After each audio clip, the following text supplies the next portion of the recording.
इस साइंस की कदर जो है वो समाज में नहीं है। अभी मेडिकल साइंस की बड़ी कदर है समाज में। आदमी को पेट में दर्द होता है तो डॉक्टर के पास जाता है, 10,000 रुपए फीस दे देता है।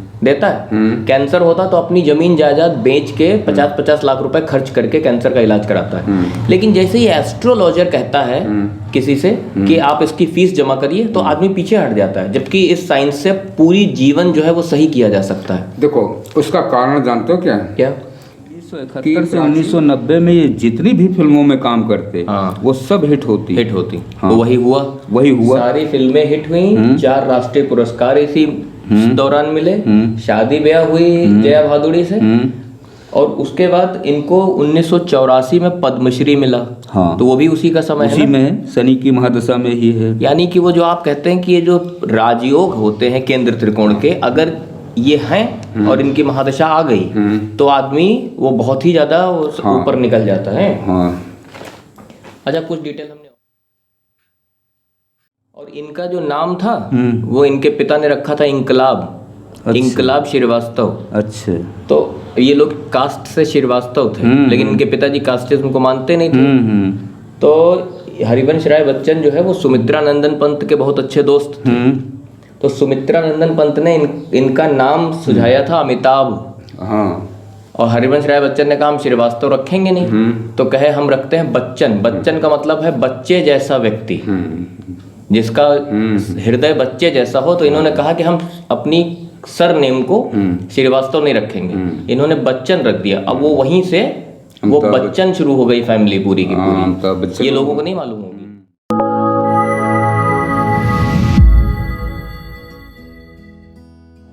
ये कुंडली जो है ये है अमिताभ बच्चन की। अमिताभ बच्चन बॉलीवुड के स्टार। अब इनके पूरा जीवन बीत चुका है। ठीक। 80 साल के हैं ये। तो अब इनका बहुत सारा जो है वो चीज़ें कुंडली पर देखिए जरा। ये कुंभ लग्न की कुंडली है और तुला राशि है। ठीक है। तो लग्नेश स्थिर में है शनि, अष्टमेश का बुध, द्विष भाव में दीर्घायु हो गई। लग्न स्थिर में है, चंद्रमा चर में है, ये हो गई मध्यायु। और शनि स्थिर में, चंद्रमा चर में, मध्यायु हो गई। आयु तो ठीक है। अब देखिए एक चीज़ इसमें निकल के आई। अभी तक ये कुंडली पिछले 25-30 साल से समझी जाती थी कि अल्पायु है जो दीर्घायु में कन्वर्ट हो गई। नहीं, ऐसा नहीं है। तो देखिए इसमें आपने कैलकुलेशन की तो ये अल्पायु की नहीं थी कुंडली ना, अल्पायु की कुंडली नहीं थी। तो ये जो एक फेक चीज चल रही थी सोसाइटी में कि अमिताभ बच्चन की कुंडली अल्पायु है देखने पे, लेकिन वो दीर्घायु में कन्वर्ट हो गया, ऐसा कुछ नहीं है। ऐसा कुछ नहीं है, वो नॉर्मली मध्यायु की कुंडली, मध्यायु की कुंडली है ना। और मध्यायु का कालखंड हमने बताया है कि 40 से 80 वर्ष होता है। और चूंकि लग्नेश इनका बैठा है यहाँ पे चौथे घर में, ठीक है, तो अगर हम उस तरह से गणना करें तो भले ही ये वृषभ राशि में बैठा है, नीचाभिलाषी है, लेकिन एक चीज तो माननी पड़ेगी कि त्रिकोण का मालिक केंद्र में आ गया तो आयु का कालखंड तो एक बढ़ा दिया, यानी कि ये मध्यायु से दीर्घायु में चली गई कुंडली, ठीक है, तो आयु हो गई, है ना। अब इसमें राजयोग देखे जाएं तो कुंभ लग्न का मालिक शनि चौथे घर में बैठा है। भले ही ये नीचाभिलाषी है, लेकिन ये एक राजयोग पूरी तरह से देता है, ठीक है। और इस शनि पर किसी पाप ग्रह की दृष्टि नहीं है, इसलिए ये राजयोग पूर्ण रूप से घटित होगा, ठीक है। और जानते हैं यही हुआ लाइफ में। हाँ, अभी आगे देखो, पंचमेश इनका बुध 8वें घर में गया, ये कोई राजयोग यहाँ पे नहीं बना रहा। भाग्य शुक्र इनका 8वें घर में गया, ठीक है, ये भी कोई राजयोग डायरेक्ट नहीं बना रहा। हाँ, अब आओ इस कुंडली पर एक सबसे बड़ी जो विशेषता है वो ये है कि ज्योतिष में एक नियम है क्या कि 4 या 4 से अधिक ग्रह जब एक भाव में बैठे हों, है नी, तो वो एक तरह का प्रवज्या योग देते हैं। ठीक है, उस प्रवज्या योग को एक तरह का राजयोग ही माना जाता है ना। हाँ, तो ठीक है, ये अशुभ भाव में तो बैठे हैं 8वें घर में, है ना। तो यहाँ पे बैठा है सूर्य, बुध, शुक्र और मंगल। ठीक है नहीं, 4 ग्रह बैठे हैं यहाँ पे। ठीक, तो ये प्रवज्या योग दे दिया, तो ये एक तरह का राजयोग बना रहा है यहाँ पे, है ना।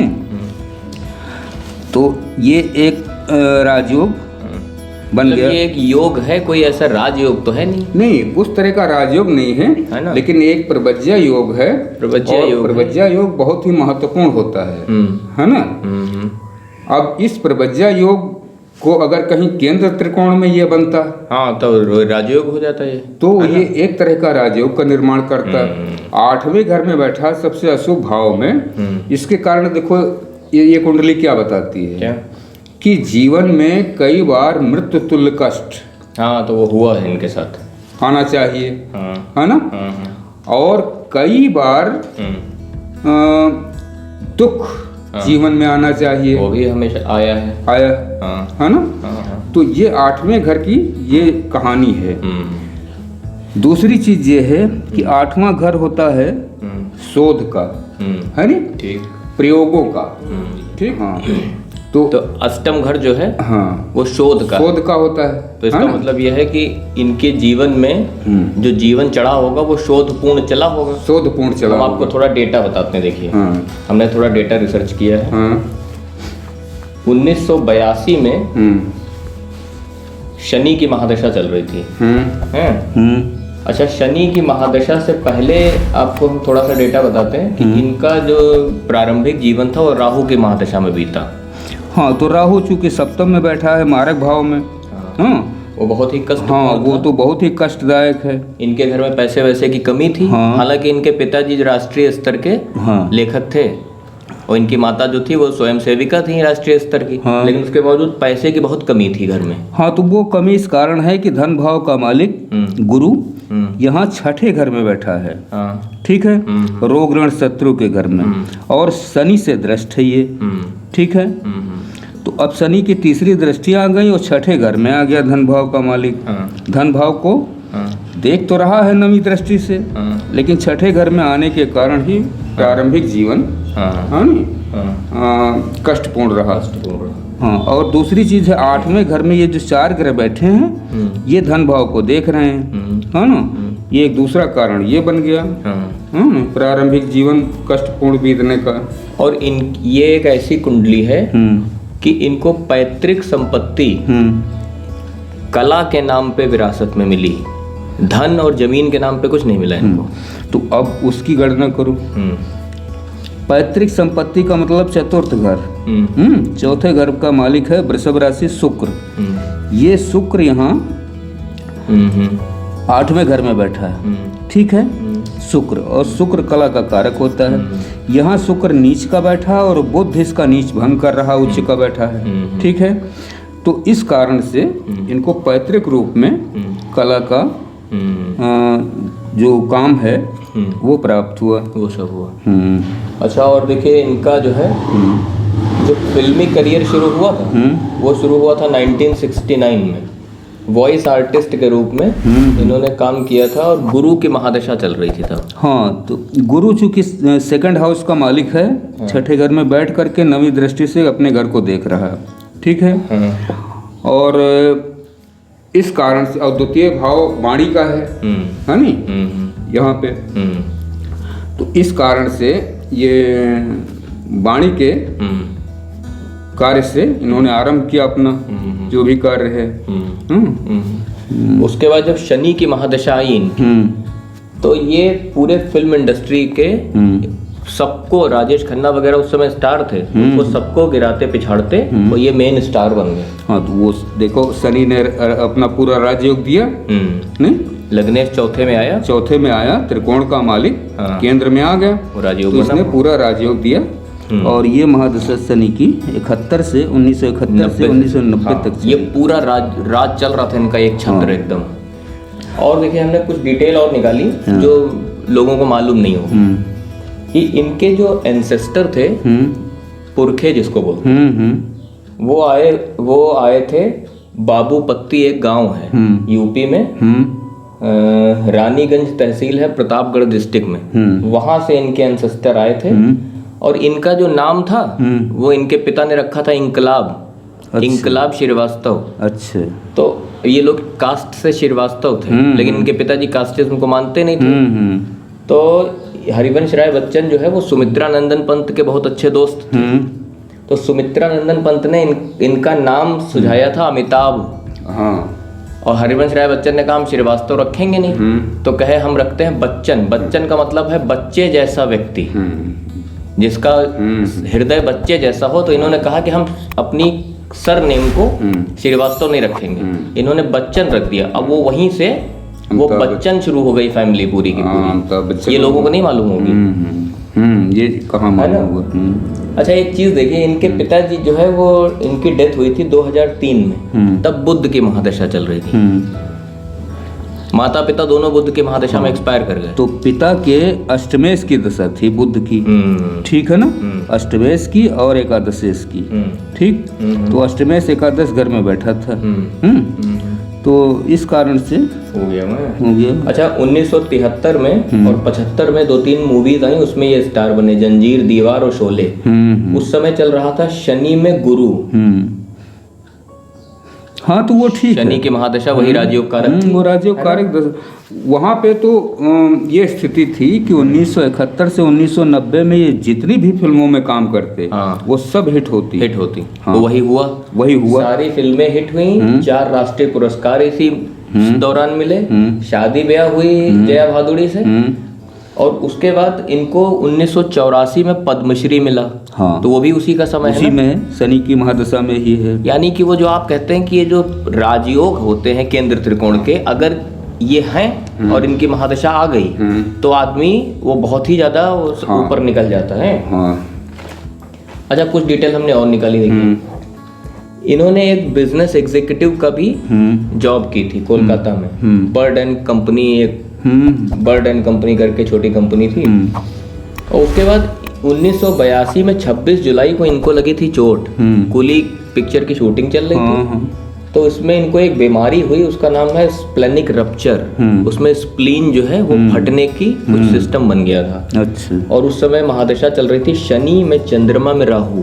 हाँ, तो वो राहु यहाँ सप्तम में मार्केश बना रहा है, यानी राहु जब तक जीवन में आएगा तब तक वो मार्केश देगा। हाँ, देखो कैसे बनी ये दशा, कैसे कि शनि इसमें लग्नेश भी है और द्वादशेश भी है, ठीक है, नहीं तो 12वें घर का एक मारक भाव का स्वामी है, ठीक है, महादशा, ठीक, राजयोग तो है ही है, साथ में एक उसकी दशा और भी तो आएगी 12वें घर की, ठीक। और शनि में चंद्रमा खष्ठेश है, यानी कि रोग ऋण शत्रु, है नहीं, दुर्घटना, इसका कारक है चंद्रमा। और राहु सप्तम में मार्केश बना के बैठा हुआ है, तो वो तो होगा ही। और उसके बाद फिर क्या हुआ, इनको बीमारी एक हो गई, उसका नाम था मायास्थीनिया ग्रेविस। तो वो बीमारी जो है वो उसकी बीमारी होती है जो मसल होती है, तो मसल वीक हो जाती है धीरे धीरे। तो फिर क्या हुआ, इन्होंने फिल्म इंडस्ट्री छोड़ दी और ये आ गया पॉलिटिक्स में। अब देखिए, शनि में राहु चल रहा था 1984 से 87, ये पॉलिटिक्स में रहे और उसके बाद पॉलिटिक्स में सक्सेसफुल नहीं हुए।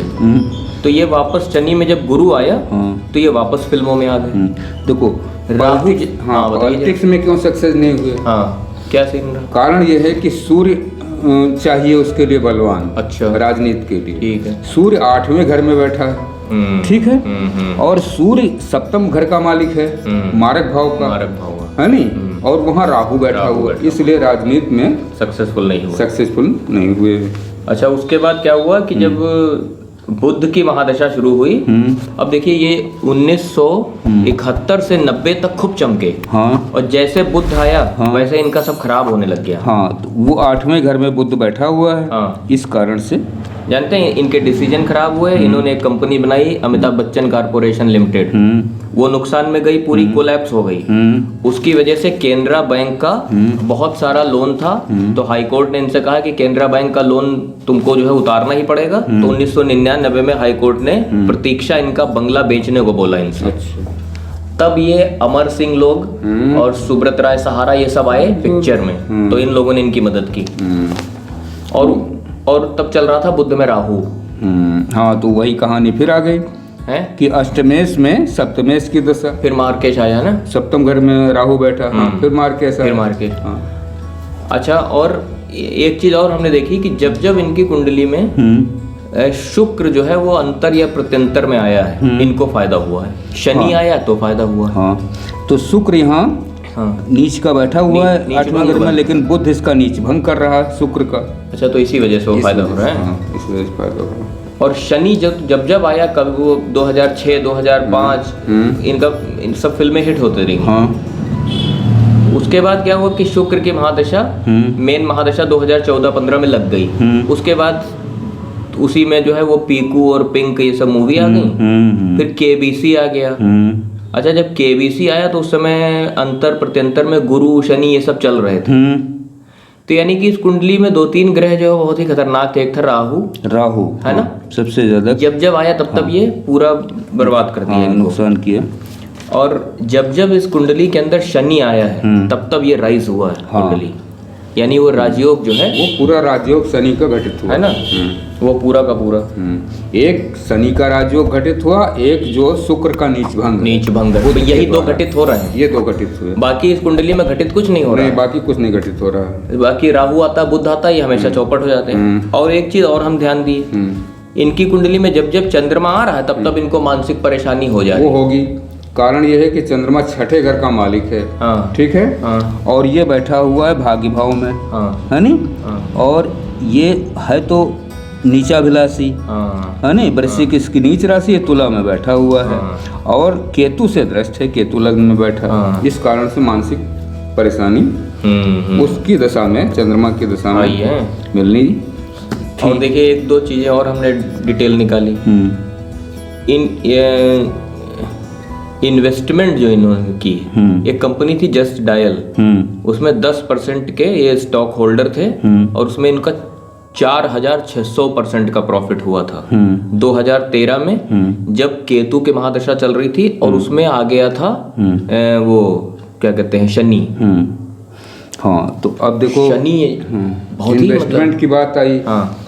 इन्वेस्टमेंट का एक तो गुरु चाहिए हमें बलवान। गुरु उच्च का 6ठे घर में बैठा है और धन भाव को देख रहा है, संचित धन को नवी दृष्टि से। पंचम घर चाहिए, पंचम घर का मालिक बुध यहाँ उच्च का है, बैठा हुआ है ना। ये 2 कारण हैं जिसके कारण इनको शेयर मार्केट से काफी इन्होंने फिर जिद्दू.com में इन्वेस्टमेंट किया। एक फिनटेक कंपनी है, उसका नाम है स्टैम्पीड कैपिटल, उसमें 3.4% की शेयर होल्डर है। तो इन्होंने तगड़े इन्वेस्टमेंट भी। तो इनकी कुंडली में हमने ये चीज देखी कि शनि आया जब तब राइज हुआ है, गुरु आया राइज हुआ, और इन 2 के अलावा कोई भी ग्रह आया, शुक्र आया तो राइज हुआ। तो शनि तो हो गया मेन राजयोग, शुक्र का नीच भंग का राजयोग, और गुरु अपना पावर में है, इस वजह से। बाकी ये राहु बुध सूर्य मंगल ये जब आए तब सब चौपट ही हो गया इनका। हाँ, तो ये तो है। अब इस शुक्र ने कैसे फल दिया जबकि यहाँ नीच का बैठा है, नीच भंग। देखो, दो गणनाएं हैं जो बहुत सारे लोगों के ध्यान में नहीं आती जल्दी। एक तो सबसे बड़ी गणना ये है कि शुक्र तुला अपनी राशि से 12वें घर में बैठा है। अच्छा। कहते हैं कि शुक्र 12वें घर का है नी, बहुत धनवान बनाता है ना। तो भाग्य भाव से ये अपनी राशि से, तुला राशि से 12वें घर में बैठा है। ठीक, यहाँ नीचभंग हो रहा है। तो एक तो ये कारण रहा धनवान बनने का।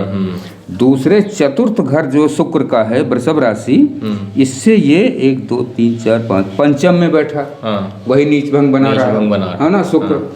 तो दोनों से अच्छी स्थितियों में शुक्र है, भले ही वो नीच का है, बुध उसका नीच भंग कर रहा है, फिर भी उस शुक्र ने बहुत सहायता की, है ना, शनि की और गुरु की। इस कारण से ये बहुत बड़े धनवान बन पाए। अब ये थोड़ी सी इसमें समझने वाली बात ये है कि अगर ये शुक्र यहाँ ना होता, अच्छा, और गुरु यहाँ ना होता, तो जो इनके साथ कर्ज की स्थिति आई थी, उसमें बहुत समय लगता, अच्छा, उस कर्ज को हटाने में। हाँ, तो अरे ये लगभग बैंकरप्ट ही हो गए थे। हाँ, तो वो ये कुछ ग्रह की स्थिति ऐसी है जिसमें उनको बच गए और दोबारा पुनः स्थापित कर दिया इनको ग्रहों ने। ये कुंडली कुल मिला के एक राजयोग है कुंडली के अंदर, और उसी राजयोग के बदौलत सारा गेम हुआ है ना। ये नहीं है कि मतलब जो है कोई इसमें कोई विशेष चीज हो गई है, नहीं, कोई विशेष चीज नहीं हुई। तो वो जो आप वो बात कहते हैं कि अगर कुंडली में राजयोग नहीं है तो आदमी सब बर्बाद ही हो जाता है। एक चीज और भी है, क्या कि पराक्रम का और दसम घर मंगल में है, नहीं, पराक्रम में मेष राशि, दसम घर में वृश्चिक राशि, और ये मंगल 8वें घर में बैठा है, और ये पराक्रम घर को 8वीं दृष्टि से देख रहा है मंगल। तो मतलब आदमी कहते नहीं, और दूसरी चीज कि पराक्रम से ये बलवान हमेशा रहे, है नहीं, पराक्रम से तो बलवान, जो इच्छा शक्ति है इनकी वो दृढ़ है। दूसरी चीज है कि मंगल 8वें घर में बैठा है, मांगलिक बनाता है कुंडली, ठीक। तो हमने कई बार बताया है कि जब भी कुंडली मांगलिक होती है तो वो आदमी कभी हारता नहीं है, उसका इम्यून सिस्टम ताकतवर होता है, घटनाएं आती हैं शारीरिक मानसिक, तो वो उनसे बहुत जल्दी उबर जाते हैं। तो वही इनके साथ ही जीवन में हुआ ये चीज है। और ये 2002 में बुध में गुरु जैसे आया तो ये यूनिसेफ के गुडविल एम्बेसडर बन गए थे, और पल्स पोलियो अभियान जो है पूरा इन्हीं को मिला था। तो होता है ना।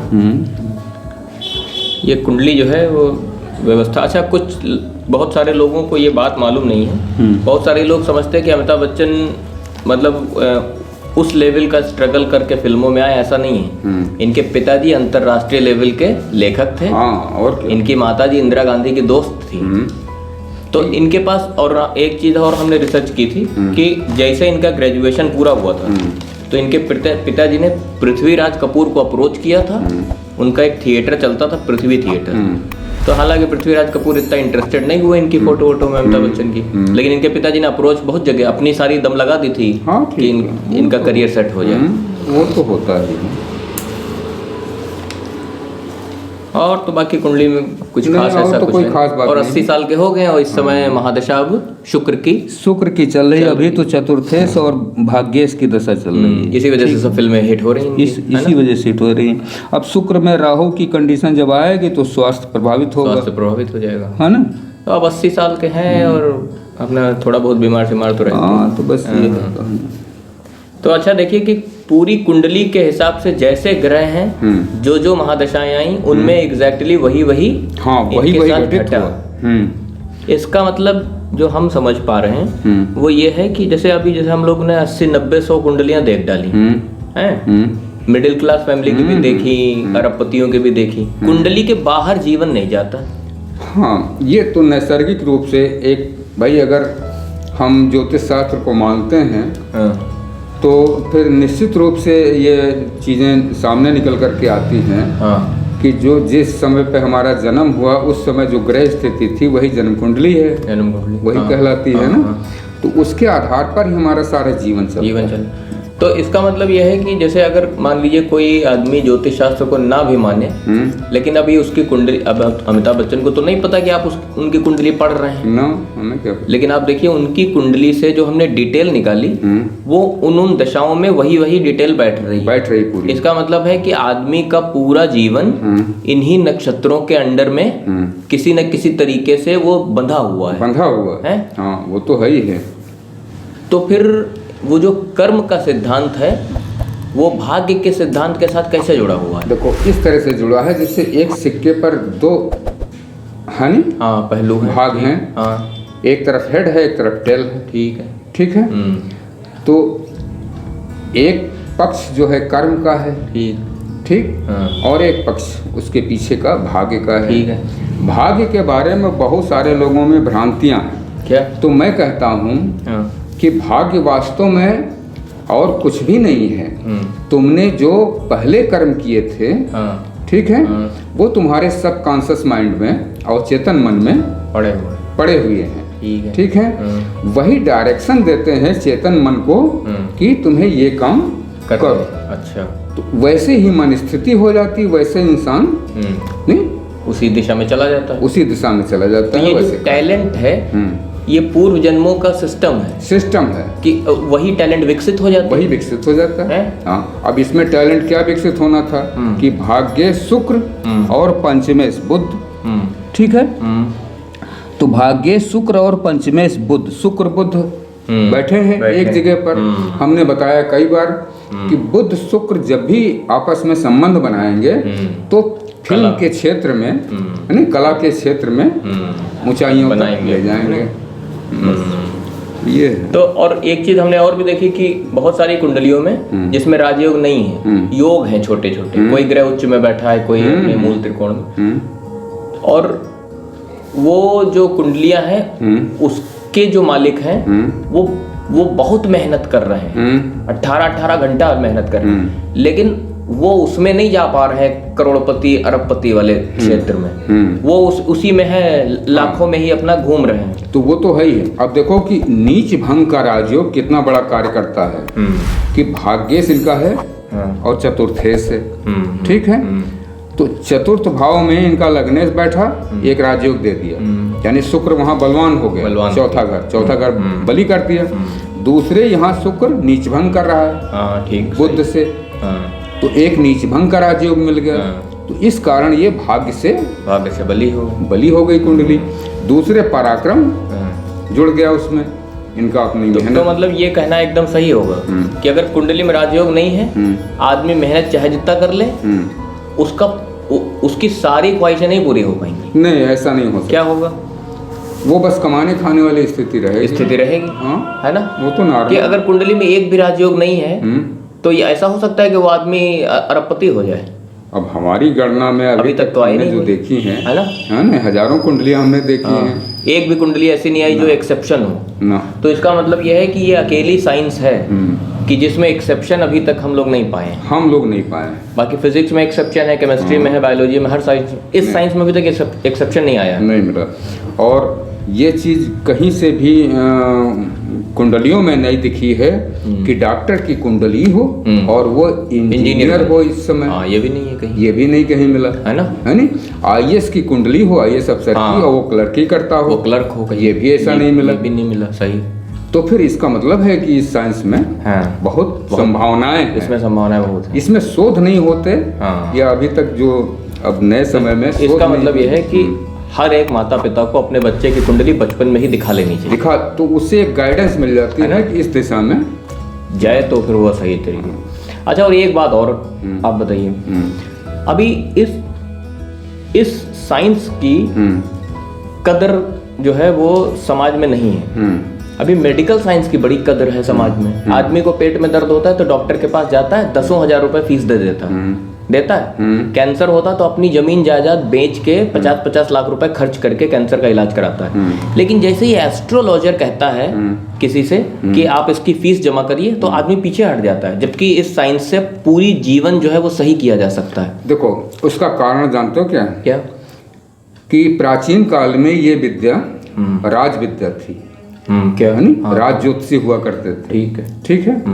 एक राज ज्योतिषी होते थे और एक उनके प्रशासनिक अधिकारियों के लिए, और जो उच्च वर्ग के धनाढ्य व्यापारी थे उनके लिए ज्योतिषी हुआ करते थे। तो वो लोग उनकी फीस देते थे, है ना? और वो उनकी कुंडलियां पढ़ते थे और उनको रास्ता दिखाते थे, गाइड करते थे। आम छोटे लोगों की तो कोई बात ही नहीं थी। आज आदमी इसमें इसकी अभी इज्जत क्यों नहीं कर रहा है? क्यों? कारण ये है कि अभी जो वर्तमान समय है, मनुष्य में धीरे धीरे करके अहंकार इतना प्रबल हो गया है कि मैं जो चाहूंगा वो कर लूंगा, है ना? उस अहंकार के कारण वो ऐसी साइंस की कदर नहीं कर रहा है। ठीक है। उसको ये लगता है कि अगर हम 5-10 हज़ार रुपये फीस नहीं देंगे तब भी हमारा जीवन हम अपने हिसाब से देख लेंगे, मतलब देख लेंगे, है ना। हाँ, और हम अपने जो चाहेंगे वो हो जाएगा। और जबकि हो कुछ नहीं रहा, कुछ नहीं हो रहा। कहाँ हो रहा भाई, है ना। हाँ? हो कुछ नहीं रहा।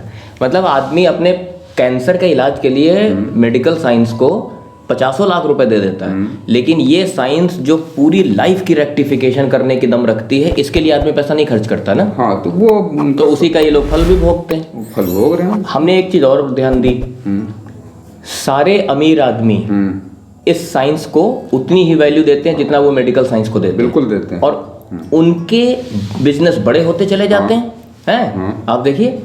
और जितना भी मिडिल क्लास और लोअर मिडिल क्लास है वो मेडिकल साइंस को बहुत वैल्यू देता है, इस साइंस को वैल्यू नहीं देता है, तो उसकी लाइफ के अंदर प्रॉब्लम ही प्रॉब्लम चलती रहती है। वो तो बिल्कुल वो कभी भी कुंडली रेक्टिफाई ही नहीं करवाता है ना। तो इसका मतलब फिर बात वही सही है कि जैसा भाग्य में लिखा है। अच्छा, कायदे ध्यान से देखो तो आज भी ये विद्या केवल उन्हीं लोगों के लिए काम कर रही है। हाँ, बिल्कुल सही बात। अमीरों के लिए काम कर रहे हैं, अमीरों के लिए। गरीब यहाँ तक पहुँच ही नहीं पाए। मध्यम वर्ग का या गरीब, हाँ, है नहीं, इसकी फीसें नहीं देता। हमने 1-2 लोगों से बोला, हमने कहा कि आपने किसी एस्ट्रोलॉजर को अपनी कुंडली दिखाई है आपने हमको फोन करने से पहले? तो उन्होंने कहा हाँ। तो हमने कहा उस एस्ट्रोलॉजर ने कितनी फीस ली थी? तो उसने कहा नहीं जी, वो तो फ्री देख रहे थे। तो हमने कहा जो फ्री देखेगा वो इसमें रेक्टिफिकेशन कर ही नहीं पाएगा। फ्री कौन देखता है? जो डॉक्टर फ्री इलाज करता है उसके इलाज में दम होता ही नहीं, दम होते नहीं, है ना। वो दवा फायदा भी नहीं करेगी, वो दवा फायदा भी नहीं करती। अच्छा, ये बात जिस दिन गरीब आदमी को समझ में आ गई ना, उस दिन गरीबी दूर होगी, है ना। हाँ। और देखिए सारे अमीर अपनी अमीरी बढ़ाते रहते हैं इस विद्याओं से, और गरीब आदमी जो है बेवकूफ की तरह खड़ा रहता है। तो प्राचीन काल का जो था फार्मूला सिस्टम, वही तो आज भी हो रहा है। अमीर आदमी ही इसका लाभ उठा रहे हैं, इसका लाभ उठा रहा है, न मध्यम वर्ग उठा रहा है और न गरीब उठा रहा है। तो ये एकदम वैसे ही हो गई जैसे गवर्नमेंट की स्कीम, अमीर आदमी लाभ उठा रहा है और स्कीम है गवर्नमेंट के लिए। अच्छा, ये रेमेडी सारी गरीबों के लिए, लेकिन गरीब लाभ ही नहीं उठा पाते, अमीर लाभ उठाते रहते हैं बढ़िया आराम से। तो तो सदस्य हो, कोई नई बात तो है नहीं। तो ये कुंडली है वही है ना, पूरा राजयोग कारक कुंडली है, फर्स्ट क्लास, वैसे चल रही है, वैसे चल रही है। ठीक है।